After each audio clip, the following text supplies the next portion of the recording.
Hola. Siguiendo con el ciclo de los 10 mitos de Israel, hoy vamos a trabajar el capítulo 3. El sionismo es lo mismo que el judaísmo. Vuelvo, como explico en los videos anteriores, todas las afirmaciones, todos los nombres de capítulos van a ser refutados a lo largo del desarrollo. El autor tira una premisa para después explicar que eso es mentira, para explicar que eso es mitología, para explicar que eso es propaganda. Bien. El capítulo arranca desarrollando cómo se da en el siglo XVIII una ilustración judía que plantea el retorno. El retorno a la tierra, a nuestra tierra. ¿Sí? Y dice, bueno, estos son los heraldos del sionismo. Un grupo de rabinos, de judíos, o de ya sea en el plan, ya sea seculares o religiosos, es decir, practicantes o no practicantes, ¿no?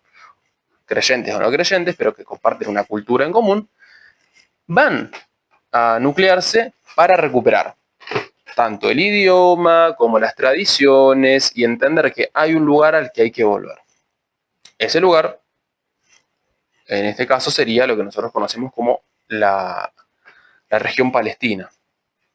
Bien, hacia el siglo XIX vamos a encontrar otro tipo de sionismo, u otro tipo de ideología que se enmarca dentro del judaísmo.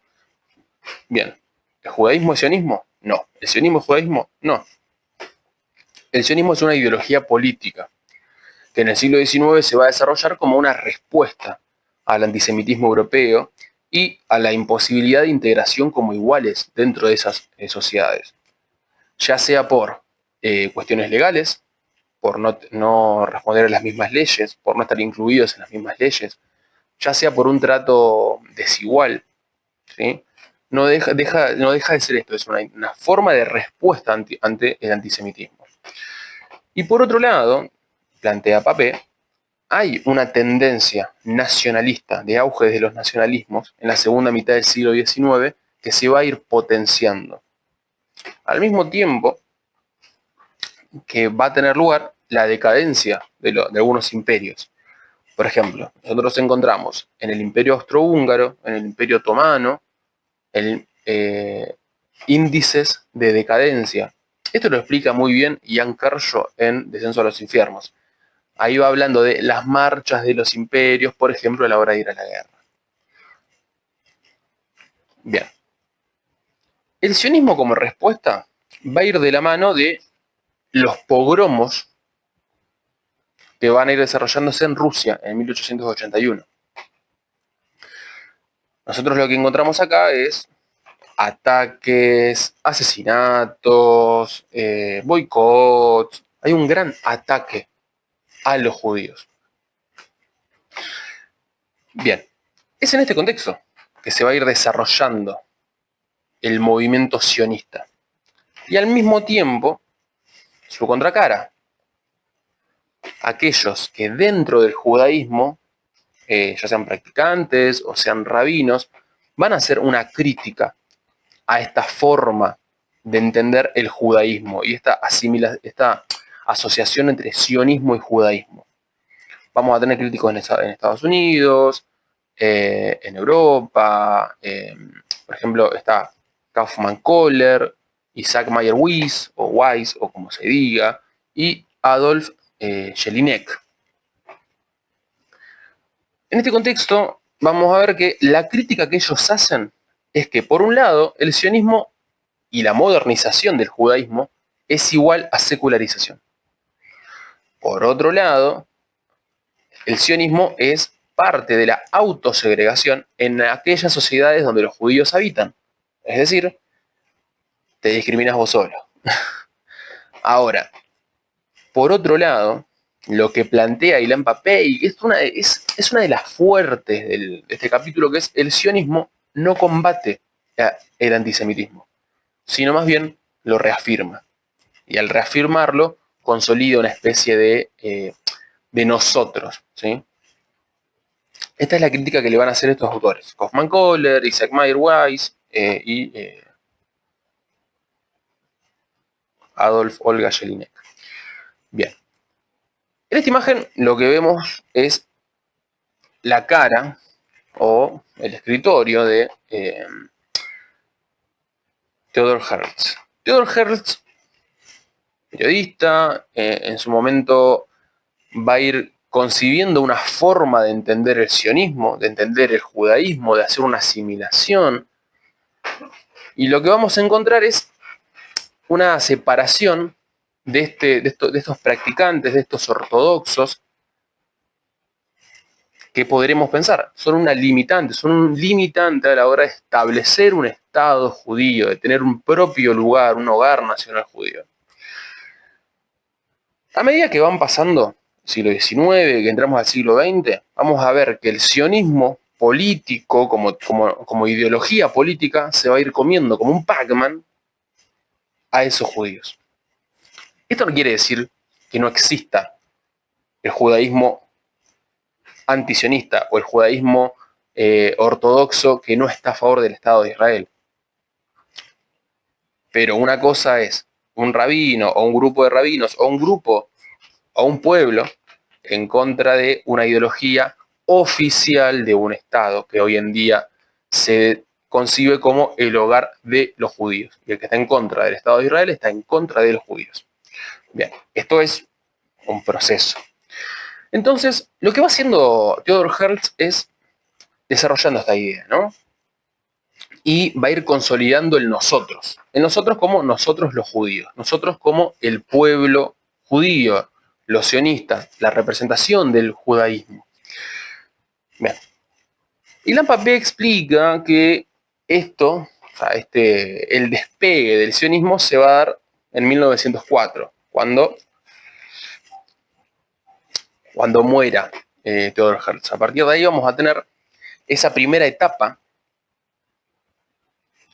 del sionismo que va a incluir las migraciones, el desplazamiento de una gran cantidad de judíos, producto de los pogromos del 81, hacia la tierra de Palestina, y que al mismo tiempo va a encontrar en la Biblia una justificación moral, política y religiosa de este asentamiento en Tierra Santa. Bien, otro punto que consolida el nosotros, que consolida este sionismo, es la oleada antisemita. No tenemos que olvidarnos que Europa se caracteriza por su antisemitismo y que Hitler no nace de un repollo. No es que a Hitler un día se le ocurre masacrar judíos o reventarlos en una cámara de gas, sino que ya viene de todo un proceso de los pogromos en Rusia, los ataques en lo que es Europa Central.